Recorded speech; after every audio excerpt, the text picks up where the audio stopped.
I'm an intuitive health medium, and I can see energetically where people have trapped trauma and how it manifests into physical illness. And today I'm going to talk about dementia, and this video is going to be long. The biggest mistake that people make when their loved one has dementia to a point where they're like bedridden and they're mentally not available, they feel like they no longer are seen or heard, and they feel like they don't need to give attention to this person because they're now at a point where they're too ill to communicate.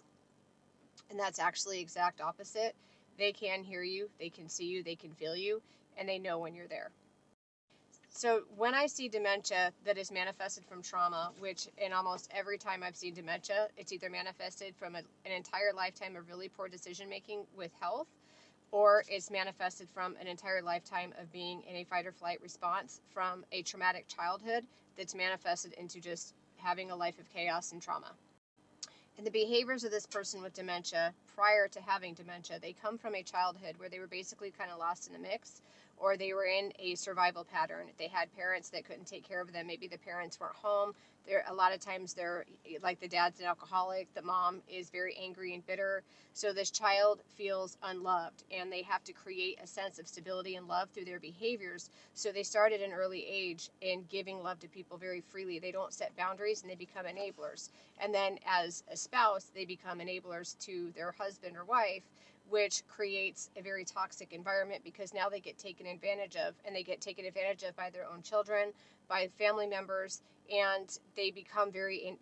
even more of an enabler because they just keep giving and giving and giving. But the other thing they do is they maintain a crazy busy lifestyle. They feel lost if they don't have something to do, or they feel lost if they're not like overwhelmed with things to do for other people. They very rarely do things for themselves or give themselves self-love, because they're so focused on giving it to feel like they're loved and to earn love from other people, that they actually do exact opposite, and they deprive themselves of love and stability, and they keep this crazy busy lifestyle that eventually just burns them out, and then the dementia starts to set in.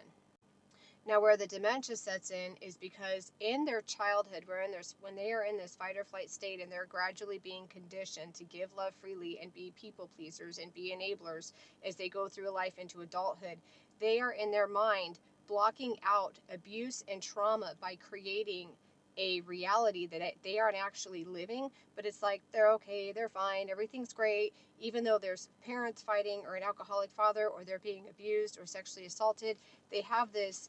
mindset, this visual in their mind that they hang on to, that is what they want to be experiencing, even though it's exact opposite. But again, it's to maintain a sense of safety, where they just create that in this mindset that everything is okay and it's normal and they're loved, their spouse loves them, their kids love them, and they're just doing, and everything's great. And it creates denial patterns in their mind where they're actually pushing away the reality that they're living, and they can't heal from it because they're in their mindset in this like illusion that they're living. And that's where the dementia starts to come in down the road when they're older. So what's happening when the dementia sets in? And this is where people don't understand, and this is where it just breaks my heart, because as a health intuitive, what I see and what the person with dementia is experiencing, it all makes perfect sense, because they get locked in and start having memory issues because they've worn out, literally they've worn out the energy of the mind, they've worn everything out physically and energetically and emotionally, with both coping mechanisms and getting through the chaos and the trauma, as well as creating this reality that they aren't actually living, but they pretend like it is. And a lot of times, if they are an abusive parent before dementia, they think that they are like the most perfect parent, and they have no sense of accountability, which also makes it very difficult for children and loved ones to take care of them, because they haven't held accountability to any of their behaviors that may have been very toxic or abusive, because they've been in this mindset that everything's okay and life's good. So as they develop these symptoms of dementia and they start to get into an angered state, regardless of being forgetful, that's just part of the symptoms. But when they start to get those emotions and they shift in their moods, and 1 minute they're very angry and spiteful and accusing people of things, and then the next minute they're very loving and they want to go do something and be outside, or they're antsy and agitated because they're not being able to stay busy like they've done their whole life. What they're doing is all of that energy and emotion to those events and those traumas that they've had to suppress, it starts to come through. But they're not making the connection physically, just the emotions are coming out in triggers that they're seeing. Little subtle triggers are starting to bring these emotions and these events through. So when a person says something like, "Hey mom, what do you want for dinner?" and she says, "Dinner, I cooked dinner all day," and she gets angry and the person gets upset because now they feel like, the mother with dementia is having this emotional symptom of dementia type meltdown. What's actually happening is there might have been a time 20 years ago, maybe even in childhood, where she made dinner for somebody and they yelled at her for it. Now she's yelling at the person in front of her because she's reliving the trauma that she suppressed. She's reliving it as it comes through in her mind, because as she's getting dementia, her mind is releasing and her energy is releasing the trauma and the suffering, so she doesn't take it with her when she passes away. Now, as a medium, where I come in, as these symptoms progress and they get more and more unresponsive, and they're shifting more from an unresponsive state to a very aggressive, angry state, and that really intense anger and hate comes in, and that's usually when the family member decides to put them in nursing homes or some type of assisted living where they have 24/7 care. That's when it's very important for the family to be there when they're not responsive, because they do hear them, they do feel them, and they do know that you're talking to them. And for myself as a medium, when I'm working with my clients, I will feel the family member with dementia come through as if they're in spirit, even though they're still there living. They will come through to me with complete sentences, and they will communicate with me and let me know how they're feeling, or let me know what family members are in spirit waiting for them to pass. They'll be able to tell me how they're feeling, but the family member is saying, they're unresponsive, and oh my gosh, they were so angry yesterday, it hurts my feelings. You can't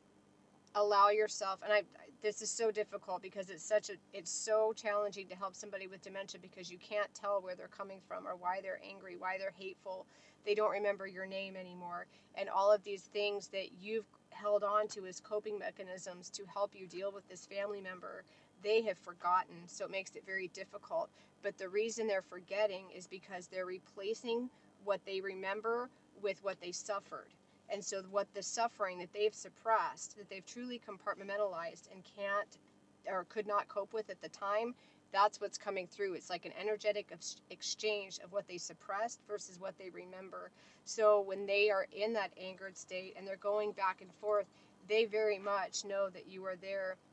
And across the board, I've been doing this for 10 years, they will come through with so much gratitude and so much grace and so much appreciation and love for the family members that are able to tough it out and be with them all the way to the end, even if there's triggers for the person that's still living that's with the family member with dementia, or even if there's anger and there's hate and some bitterness and just some stirring emotions because of this parent, maybe they were abusive or whatever issues there were. The parent always comes through with just so much grace and love to have that family member there. And it's such a difficult situation for people to realize because they feel like they've been forgotten. So if you're one of those people that is in the process of handling a family member with dementia, and there are some feelings there that are making this a very difficult situation, just know that they do hear you, they feel you, they are very grateful, and they will come to you when they pass over, and they will let you know in some way or another through spiritual signs of wanting to connect with you so that they can give you that love and grace in return for what you went through in the time that you were taking care of them.